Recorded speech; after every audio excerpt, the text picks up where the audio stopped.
Dennis Krause Show is brought to you by Gruber Law Offices. Remember, one call, that's all. Hello and welcome to the show. Tom Clark is the commissioner of the Pro Bowlers Association Tour. Thanks for joining us. Thank you for having me. This is great to be here. You're based in Muskego. How did that come to be?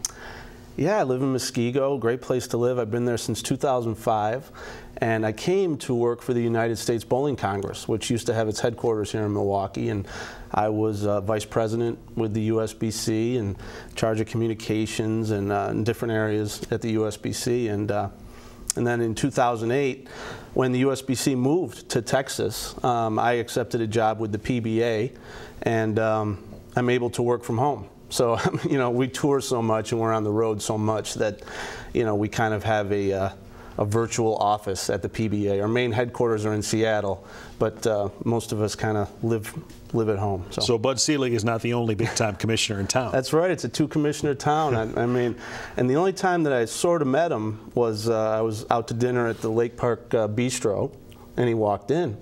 And for dinner, and so we were in the same room at one point. But I think we should arrange some kind of a commissioners summit or something. Good deal. Tell us about the GEICO PBA Summer Swing. Oh, really excited to bring the PBA back to Milwaukee. I mean, we haven't been here since 2007 for the Masters, when I was at the USBC, and the USBC ran the Masters here, and we had a great run. And before that, the PBA had a fantastic run in Milwaukee for years in the 70s, 80s, 90s. And all the players missed coming to Milwaukee because it's such a great town for bowling. People are true fans. They understand the game. And so given this opportunity, we started this new event, the Summer Swing. To be able to bring it back here to Milwaukee is great, not just because I don't have to travel, but it's a unique concept, right? It's an awesome concept. It's almost as if we're bringing the PBA Tour, a touring event, into one city. We go from AMF Waukesha lanes to AMF West, then we go to AMF Bolero, and we're contesting 4 separate events in these 3 different bowling centers, plus 1 special event, and then doing 5 television shows all in one weekend here in Milwaukee that will air on the CBS Sports Network. So it's really unique that there's this many opportunities in this many different bowling centers in one city. So I really hope that the fans come out and support the thing. The biggest dates for folks to remember? I think June 1 and June 2. Those are the biggest days because that's when the finals will be taped, all at Bolero. We're talking about 5 national television shows, all being taped on one weekend, and it's an incredible opportunity for fans to come and not only be on TV and watch the players perform under the lights, but there'll be 5 different 5-man stepladder finals, so there's a chance for 25 different players to watch their games and see them bowl for PBA titles, and you know, it's kind of unprecedented. The only other times we've done anything like this are at the World Series of Bowling in Las Vegas and 1 year in Detroit. So Milwaukee's got a really rare opportunity, and I hope they come out. I'm impressed that your sport is trying to change with the times. How would you assess the current state of the PBA Tour? Well, you know, we've got a lot of momentum and we're building in different ways. And this is one of those ways, you know, that we've branched out to another network. We've been on ESPN since 1979, and before that and along with that for years on ABC. And we've done some shows on CBS and things over 10, 15 years ago. But this is the first time in a long time that we've branched out to another network for a series of events. And we will return to ESPN, you know, in the future.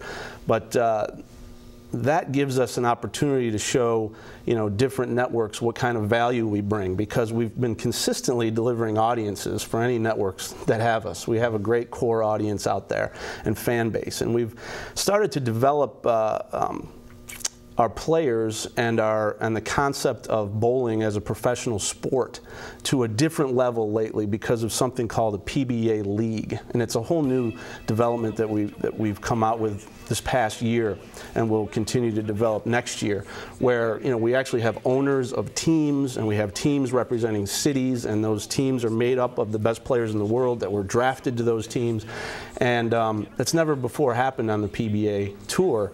And the owners of these teams, people like Chris Paul, the NBA star, sure, and Terrell Owens, and Billie Jean King, and Kevin Hart, the comedian, Chris Hardwick, the comedian, really diverse group of superstars who love bowling and have gotten really involved with this. So they're talking to people on social media and bringing them to the table. And what we've seen lately is a younger audience. Our audience was a lot younger last year, the demos, and I think that what we're seeing is more people opening their eyes to, wait a minute, maybe we should check out bowling again. I mean, we've been around for 55 years, so trying to stay fresh is a constant battle. I assume that the marketing of personalities is huge. Yeah, and you know, at this Summer Swing, which doesn't involve the league, this Summer Swing is all singles events. The Player of the Year race is huge here in Milwaukee, and there's 5 or 6 players that have a great claim at it, and they're all really diverse personalities, and those personalities have all been on television the last year or so, winning events. People like Jason Belmonte, this guy has been in a majors final in 6 out of the last 7 majors, and including all 3 this year. He was in the finals and won one of them, the Masters, and he throws the ball with 2 hands. It's a revolutionary style. He kind of shovels the ball through, and it's really taken on. Kids are watching it and taking it up, and he puts more revolutions and speed on the ball than anyone has ever seen in the history of the game. And he's from Australia. You know, he'll be here in Milwaukee, so he has a great personality. Sean Rash is a guy from Chicago, originally from Alaska, who was kind of Mr. All-America. He was an All-American at Wichita State in bowling and bowled for Team USA, and now he was the Player of the Year last year on the PBA Tour, and he's got a fiery personality. I mean, he shows his emotions on his sleeve, and people identify with that, and he throws a powerful ball. And then you have the people that everybody remembers. Pete Weber, sure, still out there competing, incredible personality. He kind of defines the PBA at this point. He's been out there for 30 years. He's the face. He's the face, and he'll be here. And he won the Tournament of Champions this year, so he's a contender for Player of the Year. Parker Bone III, he won the PBA World Championship this year. Another guy, a classic style left-hander that fans. He's been the most fan-friendly player probably in the history of the PBA. It's a really diverse group. Scott Norton, a left-hander on the rise, and actually, you know, the interesting backstory on Scott, besides that he's a lawyer and fighting for Player of the Year honors, is that he's gay, and he came out, you know, long before Jason Collins of the NBA, and actually when he won a tournament this year at the World Series, embraced his husband right on the set, and they had a kiss and things like that. I mean, it was kind of groundbreaking stuff, and obviously he was kind of before the recent media that you've heard. And so it's a diverse group, diverse by age, by personalities, and they're just fun to watch. Just getting started with the Commissioner of the PBA Tour, Tom Clark. Stay with us.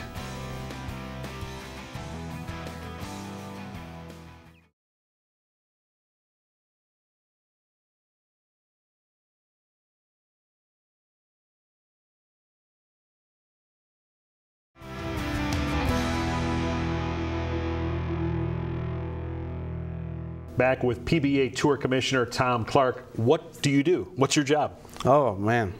Good question. What did I do today? You know, besides promotion, which is a big part of it, and public relations and marketing and all of those things. I mean, the rules of the game and how the tournaments are set up, and when there's disputes and when there's issues, and how our television deals work, and how, you know, our deals with sponsors. I mean, the 2 things that I wake up every single day and think of first are sponsors and fans. And how can we reach more fans? How can we treat those fans better? And then how can we reach more sponsors, and how can we treat those sponsors better? I just got off the phone with one of our bowling ball manufacturer partners, and just talking about how we can work together to make the PBA better. So, you know, we just kind of, and then the third part, which is as important as anything, is the playing fields and the bowlers. You know, for the Summer Swing, we're actually introducing 3 new oil patterns to the PBA. And if you're not familiar, the way the oil is put on the lane, you know this, but for other people, the way the oil is put on the lane and the pattern and the shape of that oil really determines scoring pace. It determines strategy of the players. And it's really the game. It's an invisible game, but it's the game for the players. And we came out with 3 new patterns that we're going to use for the first time at the Summer Swing. And so there's been a lot of work there to work with not only our player committee, but our staff, our tournament director, our lane maintenance crew, on ways to make sure we've got the best possible playing field out there for these guys, and the greatest challenges for these guys. I was checking out your Twitter account as we prepared for this, and you're not your typical commissioner. You're out there if people want to follow you. Oh, absolutely. At Clark PBA. I have a lot of great conversations with fans. I mean, they've always got great ideas, and they've got, or dissenting opinions, and I don't mind talking about them because I'm a fan of sports myself, and I'd love the opportunity to shoot Bud Selig a note and say, hey, wait a minute, instant replay, what are we going to do here? You know? So it's no, I think Twitter and Facebook and apparently my kids are telling me Instagram is now where it's at, you know, so I'm already late there, but trying to stay up on social media and deal with the fans that way is a great tool. I grew up in Hartford, the home of Dick Ritker, who a longtime PBA player. So Saturday afternoons, I watched ABC a lot. Chris Schenkel, Nelson Burton Jr. Can you get back to that heyday, or do you not want to get there? I mean, it's a different audience these days. Well, we'd love to be there. Now, whether or not that's realistic is another story. I mean, as you know, I mean, at the time there were 3 channels. And bowling was one thing on, and usually the thing that was on against it was, you know, the monster movie matinee or something like that. You know, I mean, that's kind of, that was our choice at home. But my father was a great bowler, and as a kid, you know, that's what I did too, was watch Chris Schenkel and Nelson Burton Jr. and Mark Roth, Marshall Holman, Earl Anthony, but there was really no other choice. And now with so many choices and so much competition, it's got to be different, and you have to figure out new ways. That model isn't going to work again necessarily, so you have to come up with new ways. And in some ways, we're better than ever. I mean, and we're more global. I mean, right now on the PBA, you'll see many players from international countries here in Milwaukee, and you know, at the World Series we had 68 entrants from people from around the world, 17 different countries, and it's because of a lot of different recent initiatives, and our bowlers, our PBA bowlers, are bowling more overseas, spreading that brand. Another area that we've obviously improved because it didn't exist back then is digital media. We have live streaming coverage of tournaments from the first ball until the last ball thrown in match play before television on a service called Extra Frame, which is on PBA.com, and it's a subscription service, and that's been fantastic. I mean, when I was a kid, when you were a kid, yeah, we watched the TV show, but I would have loved to have a computer and watch the entire qualifying and match play from anywhere in the world. And that's what we can do now, and we provide that for fans. So the fans have a closer experience than ever. The bowlers and the styles are more exciting than ever and more diverse than ever. So in a lot of ways, the PBA is even better than it used to be. But of course, it's not as big. We don't have it where we want it to be when it comes to sponsorship. We need more. We need greater prize money. So there's a lot of battles to fight. Your point is well taken. I remember covering the tournament here in Milwaukee for many years for Channel 4, and on Friday night, to get to that Final 5, that was good stuff. Yeah, the position round. I mean, the position round of a match play of a tournament is always the most exciting thing. I mean, every bowler's playing, they're all trying to make that show, and they're in the top 24. And here in Milwaukee, it'll actually be the top 16 at that point. And because there's 4 tournaments, there's going to be 4 different position rounds during this summer swing. So there's going to be 4 different times when you can watch that happen around town. And everybody's fighting to make the show, and you can jump over people, and there's 30 bonus pins if you win your match, and your totals all add up. And so you see how knowledgeable really bowling fans are at that point, because everybody's doing math, and everybody's figuring out what needs to happen on this next shot and this next shot. And I don't think there's ever been a boring position round. There's always been something that happens. And so, again, that's going to happen 4 times around here. Tom, you mentioned the oil patterns. When you talk about technology in your sport, obviously the ball.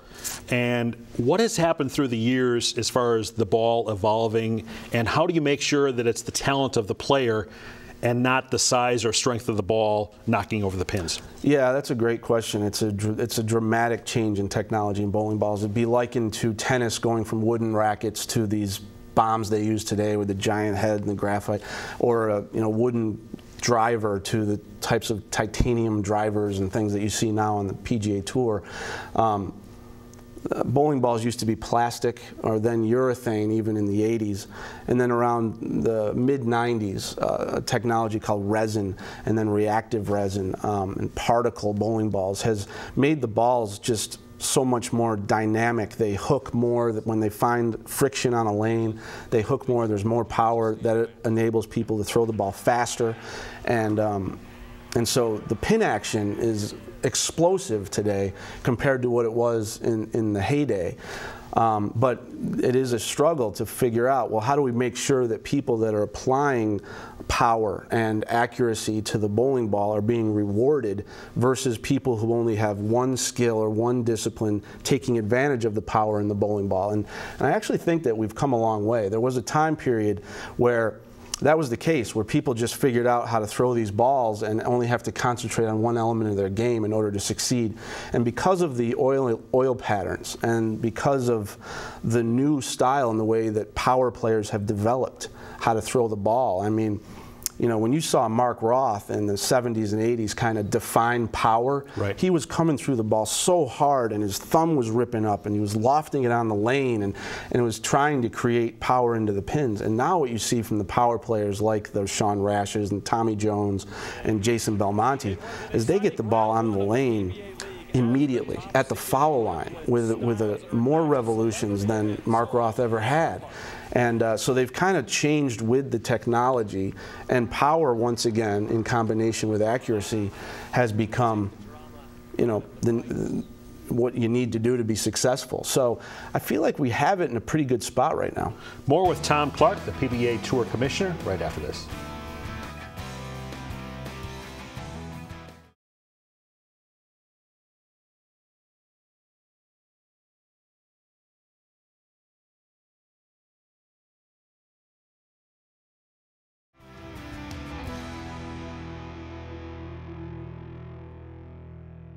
Tom Clark lives in Muskego. He's the commissioner of the PBA Tour, the Pro Bowlers Association. How many members in the association? We're about 3,500 right now. 3,500 to 4,000 is where it kind of fluctuates. And from all around the country, obviously the Midwest has a great number of PBA players. The Northeast, another big area, California, Texas, but from all over the world now. But yeah, 4,000. I think of Milwaukee, obviously, as one of the bowling capitals of the world. Hank Stoddard, my old boss, bowling with the champs for many years. The Bowling Game with Dick Johnson on Channel 18 with Tom Cole. Scott's 300 Doubles was a daily show for a while I grew up watching. And obviously, the tour was here for many years and then went away. Why did it go away?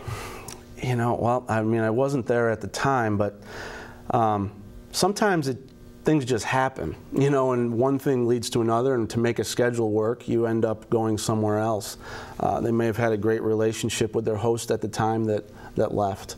The regularity of the tour on ABC ending in the late 90s had an impact on a lot of our great partners. You know, so we had great relationships in many cities, including like Akron or Erie and Pennsylvania, and we wish we could get back to places like that, but we're just getting to less places now. So I don't think there was any one reason or one thing that happened. Obviously, Milwaukee just fits perfectly with bowling, even just the stereotypes and beer, bowling, brats, and you know, so all that stuff is there. But league bowling is still just as strong here, you know, and regionals that reach this area do well. The PBA still comes to the area, you know, once in a while for regional action. But from a national tour stop, other than the Masters, and that Masters was a great run here in the 2000s. Remember, we bowled at Miller Park, sure, you know, twice on the field with great shows. Danny Wiseman won one of those. Sean Rash won one of those. And then we were at Cellular, and we were at the State Fairgrounds with the finals once. And those Masters were great events, great turnouts. The fans were there. Bolero was our host, and that's where we're back. So we're happy that AMF stepped up. AMF has a strong presence here in Milwaukee. Tom, your path to being the commissioner of the PBA Tour is unique. You were an assignment editor for USA Today, sports assignment editor. How did you get involved with the PBA Tour? Well, you know, I bowled my whole life. I bowled in college, you know, and so I've always cared about bowling and always watched the Professional Bowlers Association, and became a sports writer, got into sports media, and worked at USA Today, and I was covering golf and tennis primarily, actually, and in the NFL. And I started writing a little bit about bowling, you know, just on the side for usatoday.com or and a little bit for the newspaper. Once a year, they'd kind of let me go off and write something about the PBA, and I'd be able to do some stuff. So that's how I got introduced to a lot of the industry leaders in bowling. And then one day, you know, Roger Dalkin, the executive director of the USBC at the time here in Milwaukee, we started talking, and he offered me a position to come work for the USBC because, you know, I'd been spouting off. I tell you now, as commissioner, it always eats me a little bit when I read people say what we should be doing and why we should be doing it better and all these different things. And I used to be that guy. I mean, I was that guy writing columns saying, hey, the PBA should do this and USBC should do this. Well, somebody got smart and said, well, why don't you do it then, you know? And I learned how difficult it is. Yeah. I mean, you can't just snap your finger and wave a magic wand and make things happen. But I got that opportunity coming to the USBC and learn the industry and started bringing some national television events to the USBC. And we kind of, while I was there, we kind of led a charge to bring women's bowling back. It had been gone for a long time, and we brought the Women's US Open back. We started a series with the PBA called the PBA Women's Series. And we did other special events, and I think that working closely with the PBA on those events and the Masters, you know, developed a relationship with the PBA, and then they kind of thought I would be a good fit at the PBA and I came in as the deputy commissioner actually and the chief operating officer and got a few things done, and now we're here today. So. It's been interesting to move from the media and that side of things, and I learned a lot from golf and tennis, and that's where I met people like Billie Jean King, who I've brought to bowling now as an owner in the PBA League. I learned a lot there, and I have that perspective in this new role, but it's totally different. Commissioner since 2011. Final thoughts with Tom Clark after this.